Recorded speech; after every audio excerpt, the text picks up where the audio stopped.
Hey everybody, welcome back to another edition of Commander Versus. Returning guest and usually staple Daniel West. Daniel West here. He's joining us, and here he's going to show off his Commander deck that is full of big fat creatures. A winning strategy. Creatures is a bold statement. I would prefer to call them giant morons. Sure. Oh yeah, Yes. I mean it takes one to know one. Sure. Oh, that's come on now. Oh hey, that's come below on, guys. the belt. I worked the Open in Dallas Fort Worth recently, or I guess by the time this airs, it'll be a little while ago. Yeah. And a deck showcasing Mayael the Anima. The Anima. That's right. I love anime. Was presented to me. Logan, my good friend down there, Logan and I battled it out, and he allowed me to use this deck. Which he traded in for a legacy deck. He's getting off our format into Yeah, you gotta have priorities. Sure, you know, sure, man? sure. I understand. Yeah, we played a few games, and he's like, "Yeah, that was fun, thanks." And then he's like, "Here you go." And I was like, as a tribute, I butchered it. He had he had some cards in it like Blightsteel Colossus, things like that, things that made vintage staple. very powerful. But if I accidentally draw it during our event and then the video ends in 10 seconds, so I swapped out some garbage. I have garbage where he had good cards. Wonderful. You're a real good Let player. me show you some garbage. Sure, you may.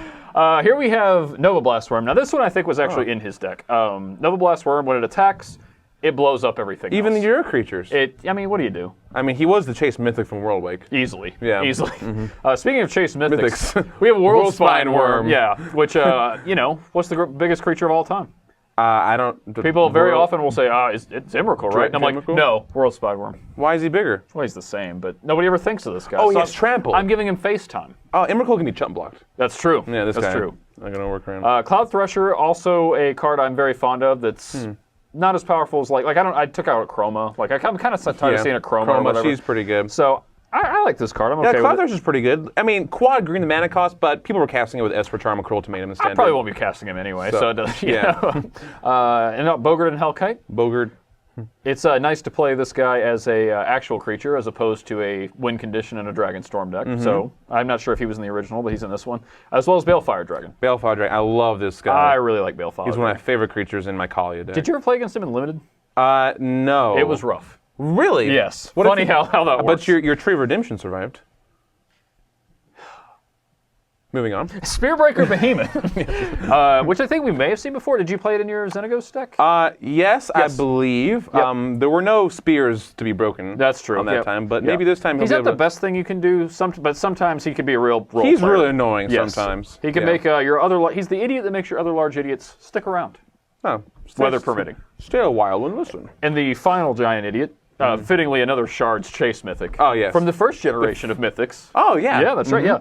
The Godsire. I have not gotten Godsire. to play this, and I don't know a better opportunity than this, so... I don't think that he was made for this deck. Chuck this giant moron in here. Right. Also, part of it is when we make these videos, our director, our great video staff, frequently have to locate the best token they tokens, have. yes. So Dave and I often enjoy taking tokens that are impossible to find, so that we have, And as far as tokens go, the Godsire token's a pretty beefy one. That's a nice one. I think it's just like Dark Depths token, Merit Age, and then Godsire. I'm really surprised when Jerry did the Invitational, he didn't just pick Godsire.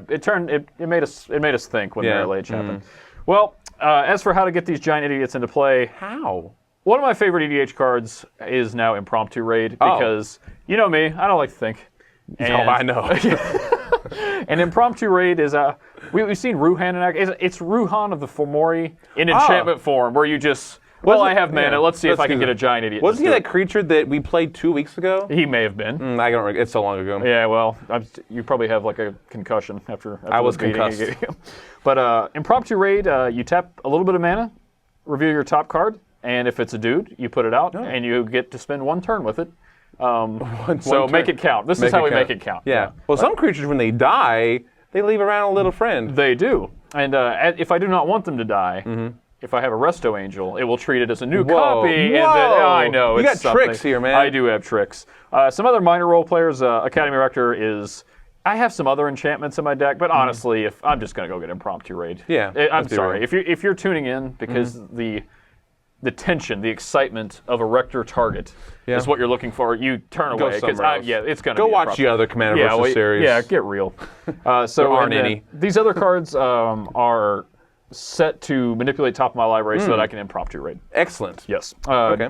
Drum Hunter, at the beginning of your end step, if I have a large idiot, I get to draw a card, and as well, it also ramps. Very good design. Another shards. Very, very pretty. Yeah, thank you. Sneak Attack is sort of the bad Impromptu Raid. strictly worse. Yeah. So I also have the, you just can't have this deck without Sneak Attack. I'm a fan of this card. Maybe they pair with like a blue card from Urza Saga Jank. that you put in like big creatures. I don't know, man. Jank. I'm sure I never played it really. It's garbage. Yeah. Okay, so you've got like a lot of big creatures. Like they do a lot of cool stuff, but it doesn't seem like you have any removal in here, and your opponent's creatures would probably just overrun you at some point. Oh yes. Yeah, obviously. Yeah, it's going to be in here. Let's just do really what we all really want. Yeah. Are thinking. Mayael's okay, but this is a one lady show. Like, let's shine the spotlight. Final note, Mayael on the commander itself. I really like sort of mythics have.